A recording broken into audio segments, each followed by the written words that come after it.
The Galactic Council had existed for 12 million years. In that time, they had seen empires rise and fall like waves on an endless ocean. They had watched stars die and new ones be born.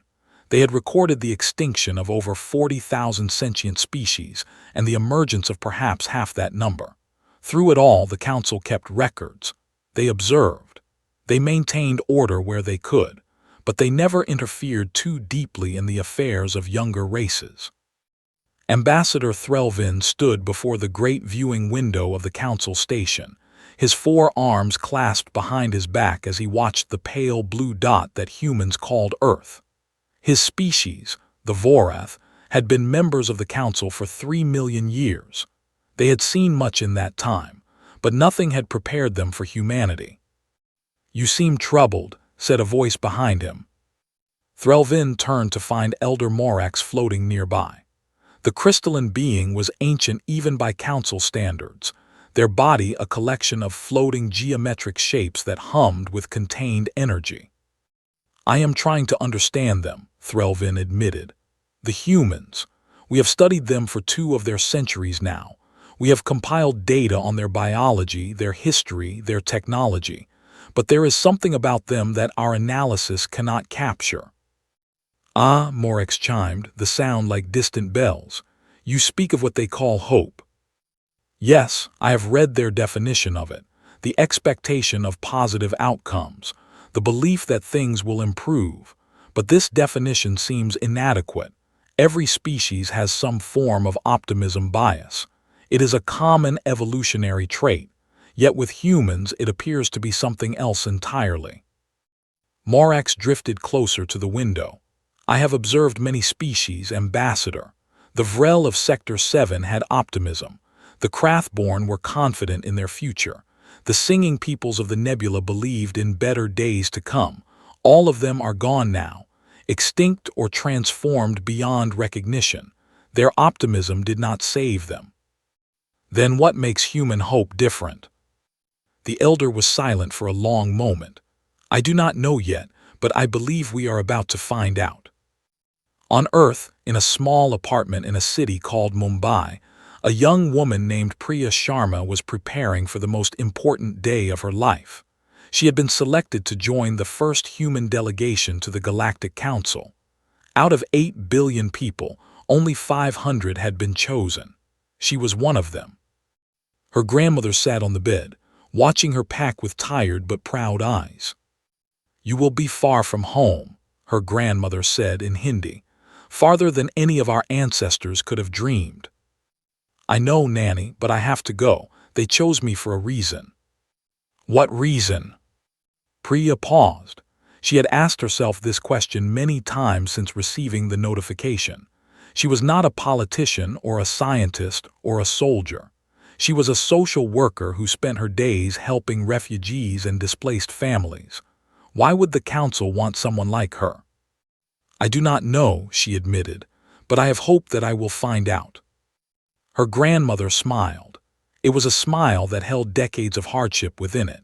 Priya knew her grandmother's story: the partition, the poverty, the loss of 2 children to disease before vaccines became available, the years of struggle to keep the family together. And yet, somehow, through all of it, her grandmother had never stopped believing that tomorrow could be better. "That is the correct answer," her grandmother said. "Now go and take our hope with you." The human delegation gathered at the launch site in Kenya.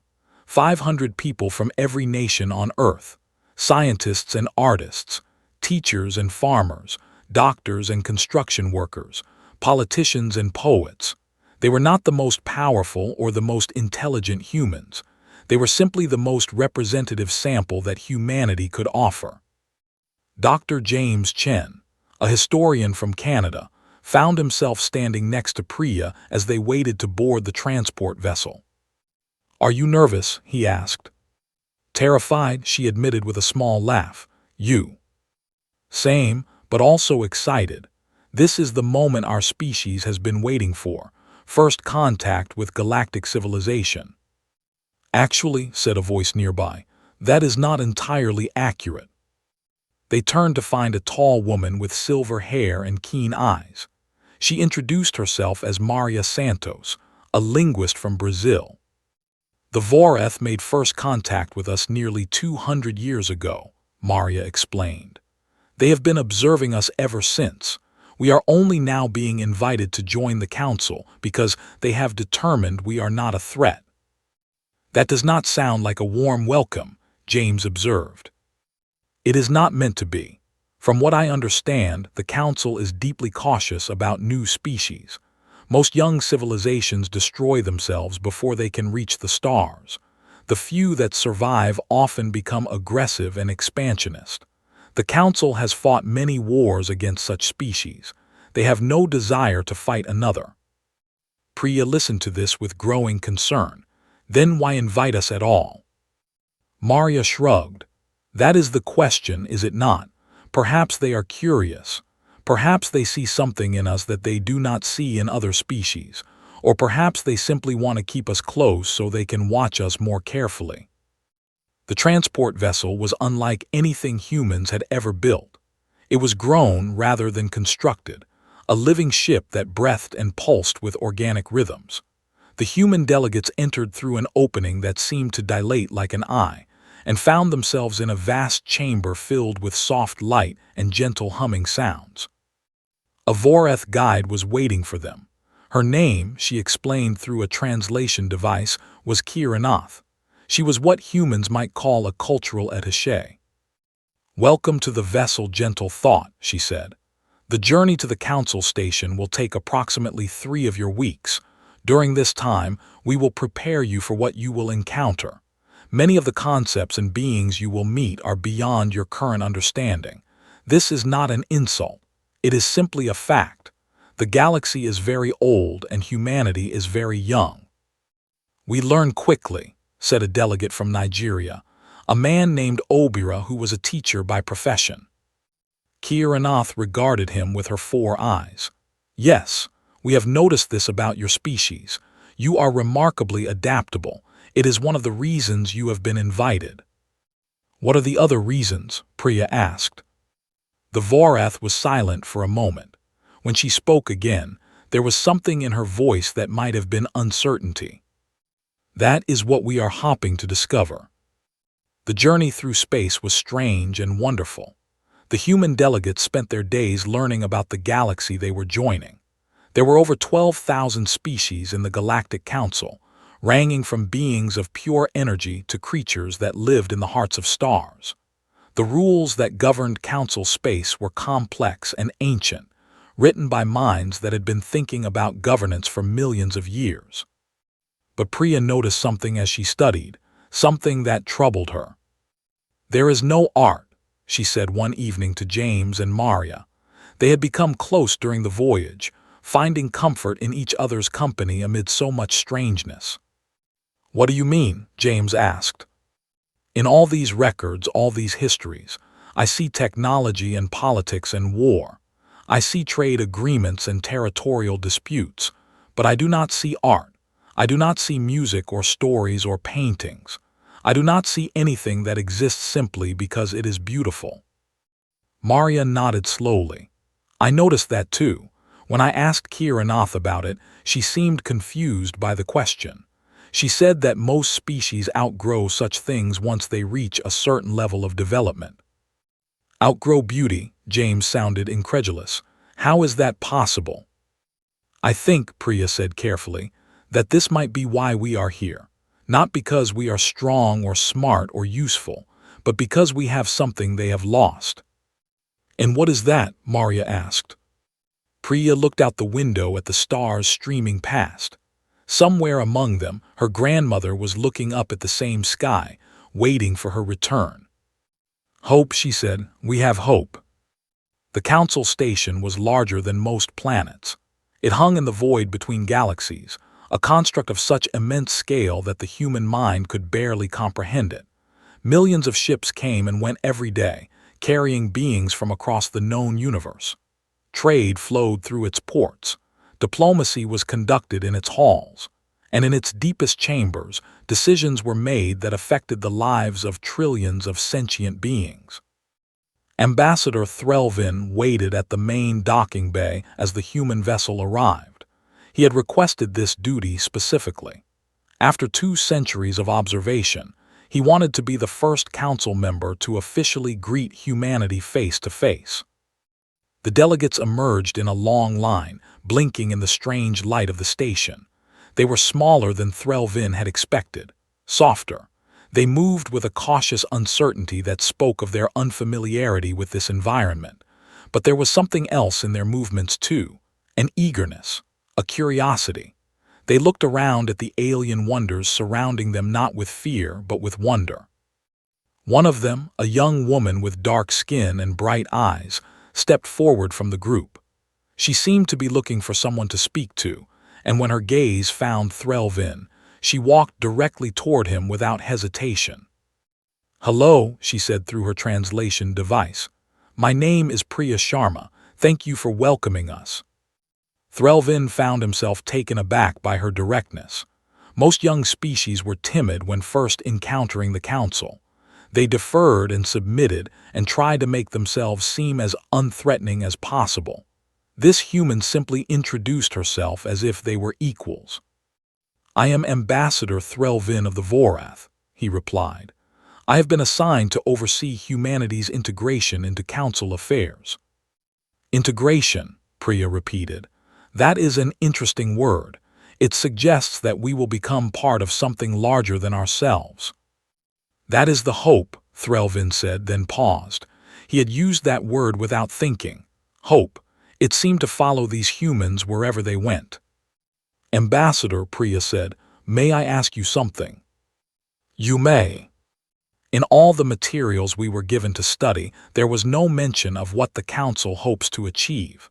There were rules and regulations and histories, but there was no vision of the future, no dream of what the galaxy could become. Is there a reason for that? Threlvin felt something stir within him. It was an unfamiliar sensation, like a muscle that had not been used in a very long time. "The Council exists to maintain stability," he said carefully, "to prevent conflict and ensure the survival of member species. We do not engage in speculation about what might be. We concern ourselves only with what is." "That sounds lonely," Priya said. It was such a simple observation, such a human thing to say, and yet it struck Threlvin with unexpected force. He had served the Council for over 5,000 years. In that time, he had witnessed countless negotiations and treaties and political maneuvers, but he could not remember the last time anyone had asked him how he felt about any of it. "Perhaps it is," he admitted. "I had not considered it in those terms." Over the following weeks, the human delegates were introduced to the various aspects of Council life. They met with representatives of dozens of species. They toured the station's facilities. They attended lectures on galactic law and custom, and throughout it all, they asked questions. So many questions. Elder Marax observed this with growing interest. The humans wanted to know everything, not just the facts and figures, but the reasons behind them. Why did the Council form? What did it hope to accomplish? What had it learned in 12 million years of existence? What did it fear? What did it dream? That last question had caused considerable confusion among the Council members. Dreams were not something they discussed. Dreams were private matters if they existed at all. To speak of them openly seemed almost indecent. But the humans spoke of their dreams freely. They shared stories of their past, of the long struggle from caves to stars. They talked about the wars they had fought and the peace they had made. They spoke of their religions and philosophies, their art and music, their loves and losses. They held nothing back. "They are remarkably vulnerable," Marax observed to Threlvin one day. "They share their weaknesses as freely as their strengths. Do they not understand that such openness can be exploited?" "I believe they understand it perfectly," Threlvin replied. "But they choose to be open anyway. It is part of what they call hope, the belief that honesty will be met with honesty, that trust will beget trust." That seems naive. Perhaps, but consider this. In the short time they have been here, they have formed more genuine connections with other species than most civilizations achieve in centuries. The Emril have invited them to their homeworld. The singing peoples have offered to share their music. Even the Draktor, who have not spoken to outsiders in 10,000 years, have expressed interest in meeting them. Morex hummed thoughtfully, all because they are willing to be vulnerable. All because they are willing to hope. They approach every interaction with the belief that it will lead to something good, and somehow that belief seems to make it so. In a small observation room overlooking the main gathering hall, Priya sat with a being called Zel-7. Zel-7 was the last survivor of a species called the Primarch. They were ancient beyond measure, their body more machine than organic now, sustained by technologies that even the Council did not fully understand. "You are dying," Priya said gently. "Yes," Zel-7 replied. "I have been dying for a very long time. My species was one of the founders of the Council. We built much of what you see around you, but we could not build immortality. One by one my people faded. Now only I remain." "That must be lonely." "It is, but I have grown accustomed to loneliness. It is simply the state of existence." Priya shook her head. "I do not believe that. I think loneliness is a call for connection. It is the soul saying that it needs others." Zel-7 regarded her with sensors that glowed faintly in the dim light. "Your species speaks often of souls. We never developed such a concept. What is a soul?" "I am not sure I can explain it properly, but I think it is the part of us that hopes, the part that believes in something beyond what we can see and measure, the part that refuses to accept that existence is meaningless." "And you believe this part exists?" "I know it exists. I feel it every day. When I look at the stars and wonder what is out there. When I help someone who is suffering and see them smile again. When I think of my grandmother and know that she is thinking of me too, even across all this distance." Zel-7 was silent for a long time. When they spoke again, their voice was different, softer, almost wondering. "I had forgotten what it felt like to wonder, to believe that there might be something more. I had accepted that all things end, that nothing truly matters in the long run.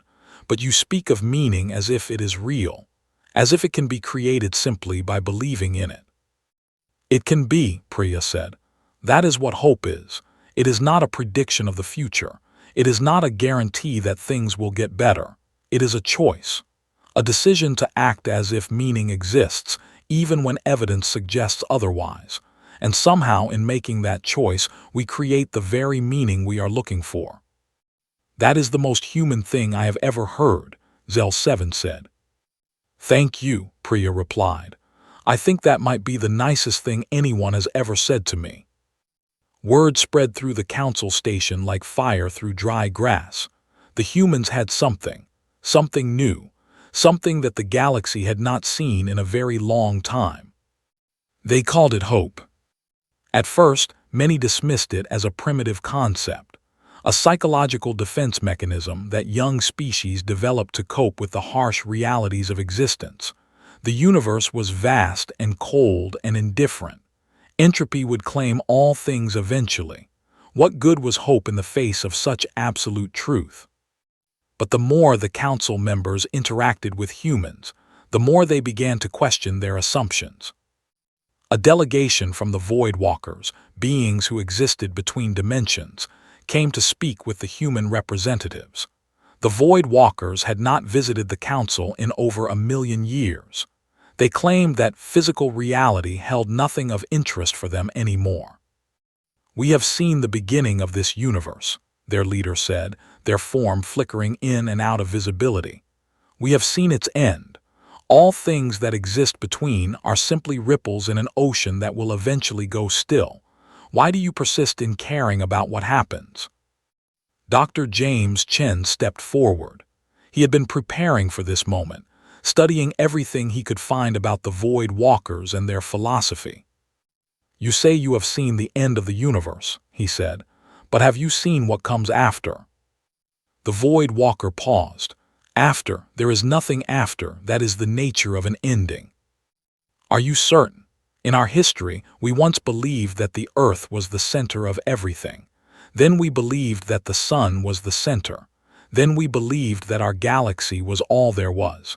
Every time we thought we understood the limits of existence, we discovered we were wrong. Why should the end of this universe be any different? Because we have seen it. You have seen what you expected to see, but expectations shape perception. If you believe that endings are absolute, then absolute endings are all you will find. But what if you looked with different eyes? What if you hoped for something more? The Void Walker flickered violently. Hope. You speak of hope to beings who have transcended time itself. I speak of hope to beings who have forgotten what it means to be surprised, what it means to discover something truly new. You say you have seen everything, but have you ever met a species like us? Have you ever encountered beings who create meaning simply by believing it exists? There was a long silence. Finally, the Void Walker spoke again, and there was something different in their voice, something that might have been curiosity. No, we have not. You are unexpected. Then perhaps, James said with a small smile, the universe still has some surprises left for you.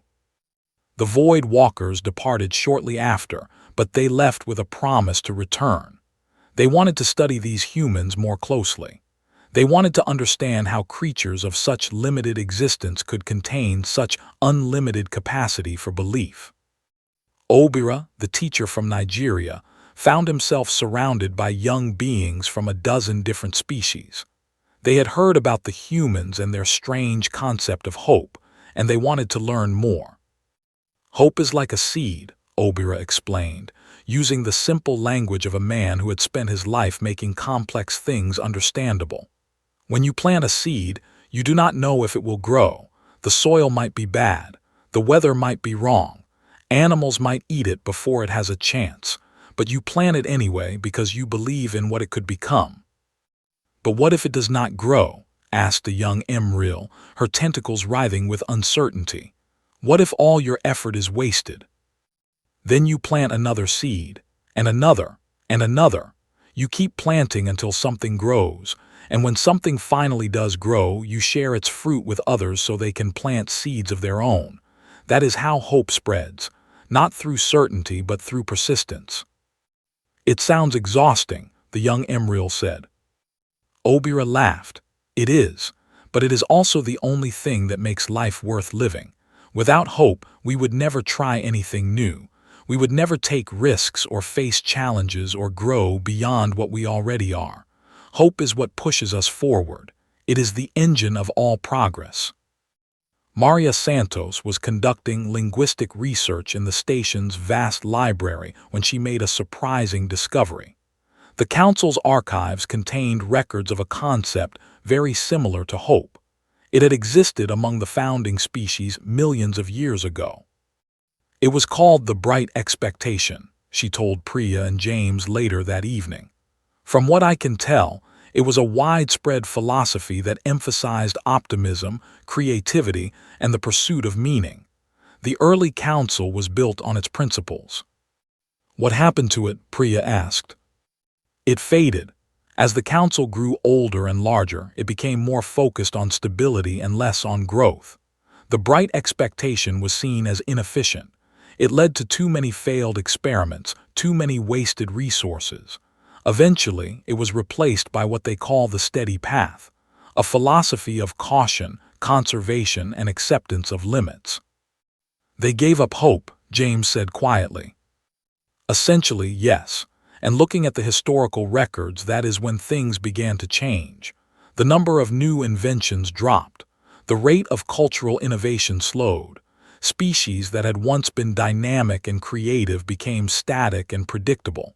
The galaxy did not collapse, but it stopped growing. Priya stood and walked to the window. Outside, the vast bulk of the station stretched away into darkness.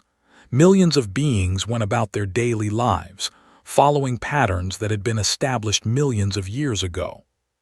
They are not dead, she said, but they are not really alive either. They are just existing, waiting for an end that they believe is inevitable. "And we are here to change that," James asked. Priya turned to face her friends. There was a light in her eyes that had not been there before, a determination that came from somewhere deep within her. "We are here to remind them what they have forgotten. We are here to give them back their hope." The Grand Assembly of the Galactic Council met once every 1,000 years. It was the only time when all 12,000 member species came together in one place. Decisions made at the Grand Assembly shaped the course of galactic civilization for centuries to come. The humans had arrived just 6 months before the assembly. Some said it was coincidence. Others said it was destiny. Ambassador Threlvin suspected it was something in between. "You want to address the assembly," he said, looking at Priya with all 4 of his eyes. "Do you understand what that means?" "I understand that it is an opportunity that may never come again. 12,000 species, all in one place, all listening. When will we ever have another chance like this?" "The assembly is for matters of galactic importance, trade agreements, territorial disputes, policy changes. What would you even say?" Priya smiled. "I would tell them a story." "A story?" "Yes. My grandmother used to tell me stories when I was a child. Stories about our ancestors, about the struggles they faced and how they overcame them. Stories about hope. I think the galaxy needs to hear a story like that." Threlvin was silent for a long moment. In 5,000 years of service, he had never heard anyone propose addressing the assembly with a story. It was unprecedented. It was absurd. It was exactly what he would have expected from a human. "I will make the request," he said, "but I cannot promise they will agree." The debate in the council's inner chambers was fierce. Many representatives argued that allowing a species so young and unproven to address the assembly would set a dangerous precedent. Others pointed out that the humans had already caused significant disruption to the established order. Giving them such a prominent platform could only make things worse. But Elder Marek spoke in favor of the request. "We have observed these humans for 2 centuries, Marek said, their crystalline form pulsing with light. "We have studied them and analyzed them and tried to understand them, but we have not truly listened to them. Perhaps it is time we did." "What could they possibly tell us that we do not already know?" demanded the representative of the Draktor. "We have existed for millions of years. We have seen civilizations rise and fall. What wisdom could these children offer us?" "The wisdom of the young is not the same as the wisdom of the old," Marek replied. "We know much, but perhaps there are things we have forgotten, things that only those who have not yet learned to despair can teach us." The vote was close, but in the end, the request was granted. Priya Sharma would be allowed to address the Grand Assembly. She would have 30 minutes to say whatever she wanted to say. The night before the assembly, Priya sat alone in her quarters. She had been writing and rewriting her speech for weeks, but nothing felt right. Every draft seemed too small, too limited. How could she capture something as vast and essential as hope in mere words? There was a knock at her door. She opened it to find Zel 7 standing in the corridor. "May I come in?" the ancient being asked. Priya stepped aside. Zel 7 moved slowly, their mechanical body humming with the effort of maintaining life. "I wanted to thank you," Zel 7 said. "Thank me for what?" "For giving me something I thought I had lost forever. For the past several months since our conversation I have been different. I find myself wondering about things, hopping for things. It is a strange sensation after so many years of emptiness." "I am glad," Priya said, "but I did not do anything, I just talked to you. You shared your hope with me. That is not nothing, that is everything, and tomorrow you will share it with the entire galaxy." Priya felt a flutter of anxiety in her chest. What if I fail? What if they do not understand? What if I say the wrong things and make everything worse? Zel 7 reached out with a mechanical limb and touched her shoulder gently. It was an unexpectedly human gesture. You will not fail, they said, because hope is not about success or failure. It is about trying. It is about believing that the effort matters, even when you cannot see the outcome. Whatever happens tomorrow, you will have tried, and that is enough. Priya felt tears pricking at her eyes. How did you become so wise? I had a good teacher, Zel7 said. A young human who reminded me that wisdom is not something you achieve. It is something you practice, every day, with every choice, with every act of hope. The Grand Assembly Hall was the largest enclosed space Priya had ever seen. It stretched away in all directions, filled with representatives from every species in the council. Beings of every shape and size and composition, creatures of flesh and metal and energy and void, all of them watching, all of them waiting. Priya walked to the central platform. Her legs felt weak.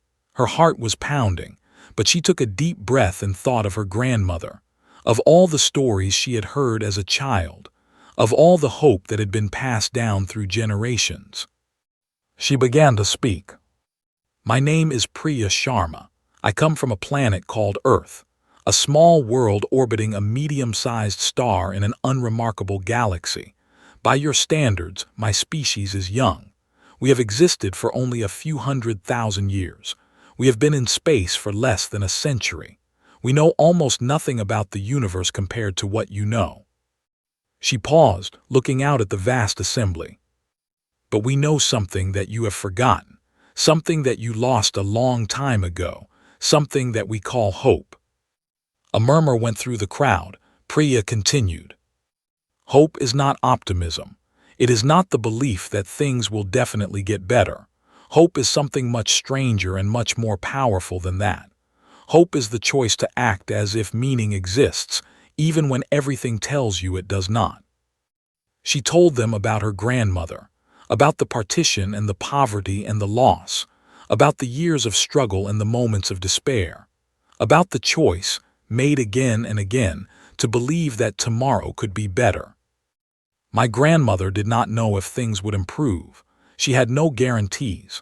She had every reason to give up, to accept that suffering was simply the nature of existence. But she chose to hope instead. And because she hoped, she kept trying. And because she kept trying, things eventually did get better. Not because the universe rewarded her hope, but because her hope made her strong enough to keep working until she created the change she wanted to see. Priya spoke about human history, about the wars and the plagues and the disasters, about the moments when extinction seemed certain and survival seemed impossible, about the choices, made again and again, to refuse despair. We have destroyed so much. We have caused so much suffering. We are not a perfect species. We are not even a particularly good one. But we have one thing that has carried us through every darkness. We have hope. And we have learned that hope is not a feeling. It is a practice. It is something you do, not something you have. And like all practices, it can be taught. It can be shared. It can be spread from one being to another until it covers the entire galaxy. She looked directly at Elder Marax, whose crystalline form was shining with an intensity she had not seen before. You have forgotten how to hope. Somewhere in your long history, you decided that hope was inefficient, that it led to too many failures, too many disappointments. You chose certainty over possibility, safety over growth, and in doing so, you created a galaxy that is stable but stagnant, a galaxy that will never collapse but will never truly flourish. Her voice grew stronger. We offer you something different. We offer you our hope, not because we are wise or powerful or important, but because hope is not something you hoard. It is something you share. The more you give away, the more you have, and we have enough to spare, enough for every species, enough for every being, enough to light the way through whatever darkness lies ahead. Priya spread her arms wide. The universe may be vast and cold and indifferent. Entropy may claim all things in the end, but between now and then there is time. Time to create meaning, time to build connections, time to love and learn and grow, time to hope. And hope makes all the difference, not because it changes the facts, but because it changes us. It makes us brave enough to face the facts and still choose to act, still choose to care, still choose to believe that what we do matters. She lowered her arms and spoke her final words. We are humanity. We are young and foolish and full of flaws, but we have hope. And we give it to you freely. Take it. Use it. Pass it on. Let it spread through every corner of this galaxy until there is no being, no matter how ancient or how strange, who does not know what it feels like to believe in something better. That is our gift to you. That is our promise. That is our hope. The silence that followed was absolute. Priya stood alone on the platform, her heart racing, wondering if she had made a terrible mistake. Then Elder Morax began to shine. Their crystalline form blazed with light, brighter than Priya had ever seen. And as they shone, they made a sound that the translation device struggled to render. It was something between a song and a cry, something ancient and powerful that had not been heard in millions of years. It was the sound of hope awakening. Other beings began to join in. The Void Walkers flickered into visibility, their forms dancing with new patterns. The Emril unfurled their tentacles and added their own voices to the chorus. The Draktor, who had not spoken to outsiders in 10,000 years, stepped forward and added their rumbling tones to the growing harmony. Species after species joined in. The sound grew and grew until it filled the entire assembly hall, until it spilled out into the station beyond, until it echoed through the void between galaxies. The galaxy was singing. For the first time in millions of years, it was singing with hope. In the years that followed, everything changed. The humans spread across the galaxy like seeds carried on the wind. Wherever they went, they brought their strange gift with them. They told stories. They shared dreams. They spoke of futures that were not yet written and possibilities that were not yet explored. Ambassador Threlvin watched it all with wonder. The species he had observed for 2 centuries had become something he never expected. Not conquerors, not rulers, not even leaders in any traditional sense. They were something else entirely. They were teachers. They were reminders. They were the carriers of a flame that had nearly gone out. The reports from Sector 7 are remarkable, he told Elder Morax one day. The Vrel have begun creating art again. For the first time in 3 million years, they are making things simply because they are beautiful. Morax hummed with satisfaction, and the Krathborn. They have started a new expansion project, not for resources or territory. They want to find new species, new civilizations, new perspectives. They say they want to be surprised again. The bright expectation returns, Morax said. Though perhaps it would be more accurate to say that it never really died. It simply needed to be remembered. On a small colony world in the outer reaches, Priya Sharma sat with a group of young beings from a dozen different species. They had gathered to hear her speak, as so many had in the years since the Grand Assembly. She was older now, her hair touched with gray, her face lined with the marks of a life well lived. "Tell us about hope," one of them asked. A young Voreth, barely old enough to have developed all 4 arms. Priya smiled. It was the same question she had been answering for decades now, and yet each time she found new ways to explain it. "Hope is not something you wait for," she said. "It is something you create. Every day with every choice you decide whether to hope or to despair. Neither is more rational than the other. Both are responses to the same uncertain universe, but hope makes you act. Hope makes you try. Hope makes you reach out to others and build connections and create meaning. Despair does none of these things. Despair only waits for the end." "But what if the end comes anyway?" the young Voreth asked. "What if all our hopping is for nothing?" "Then it is for nothing, but at least we will have hoped. At least we will have tried. At least we will have lived, truly lived, instead of simply existing. And who knows? Perhaps our hope will inspire others. Perhaps it will spark something that outlasts us. Perhaps the meaning we create will ripple outward long after we are gone." She looked up at the stars. "My grandmother died many years ago, but her hope lives on in me. And now I pass it on to you, and you will pass it on to others, and they will pass it on to others still. That is how hope works. It is not a thing you possess. It is a flame you carry, and the only way to keep it burning is to share it. Far away on the ancient station between galaxies, Zel 7 stood before a new delegation of humans. The last survivor of the Primarch was still dying, still fatting, but they had not stopped hopping. Every day they chose to believe that their existence mattered, that their suffering had meaning, that the end, when it came, would not be an ending but a transformation. "Welcome to the Council," Zel 7 said to the new arrivals. "You come from a remarkable species, a species that gave us back something we thought we had lost forever." "Hope?" one of the humans asked. "Yes, hope, but also something more. You gave us permission to hope. You showed us that it was not foolish or naive or inefficient. You showed us that hope is the most practical thing in the universe, because hope makes us act, and action is the only thing that ever changes anything." The human nodded. "That is what we believe." "I know, and now it is what we believe too, all of us. The entire galaxy, 12,000 species, united not by rules or treaties or fear, but by hope, by the belief that together we can create something better than any of us could create alone." In the Grand Assembly Hall, a new meeting was taking place, not to discuss trade or territory or policy, but to dream. Representatives from every species gathered to share their visions of the future. What could they build? What could they discover? What could they become? The ideas flowed freely. Some were practical, some were fantastical, some were probably impossible, but none of them were dismissed, because impossible was just another word for not yet, and not yet was the beginning of every great achievement. A young human stood to speak. Her name was Maya Chen, the granddaughter of James Chen, who had been part of the first delegation.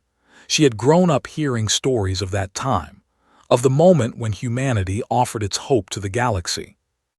"My great-great-grandmother used to say that hope is a seed," Maya said. "You plant it not knowing if it will grow. You tend it not knowing if it will bear fruit, but you plant it anyway because you believe in what it could become." She paused, looking out at the vast assembly. "The seed we planted generations ago has grown into a forest that spans the entire galaxy, and now it is time to plant new seeds, seeds of ideas and dreams and possibilities that we cannot yet imagine. Some will grow, some will not, but we will keep planting, because that is what hope is. That is what hope does. That is what hope makes us." The assembly erupted in sound. Not applause exactly. Something deeper than that. Something that expressed agreement and enthusiasm and commitment in ways that transcended language. On Earth, in a small apartment in a city called Mumbai, an old woman sat watching the stars. She was the great-great-granddaughter of Priya Sharma, and she carried the same hope that had been passed down through 5 generations. Tomorrow she would join a new delegation to the council, not as a representative or a diplomat, as a storyteller, because stories were how hope spread. Stories were how hope survived. She thought of all the beings she would meet, all the worlds she would visit, all the hopes she would share and receive. "Thank you, Nanny," she whispered to the stars. "Thank you for the seeds you planted." Somewhere among those stars, the galaxy continued to hope. It was no longer a dying place, a static place, a place that simply waited for entropy to claim it. It was alive again, growing again, dreaming again. And at the heart of it all, like a flame that could not be extinguished, was the gift that humanity had given. The thing that cost nothing and was worth everything. The thing that anyone could create and anyone could share. Hope. Not a prediction, not a promise, not a guarantee. Just a choice, made again and again, in every moment, by every being, across every corner of the vast and wonderful galaxy. The choice to believe that tomorrow could be better. The choice to act as if meaning exists. The choice to plant seeds not knowing if they will grow. The choice to hope. And in making that choice, to create the very future they hoped for. That was humanity's gift to the galaxy. And the galaxy would carry it forward, from star to star and age to age, until the end of time itself. And perhaps even beyond. Because hope once lit never truly dies. It only spreads,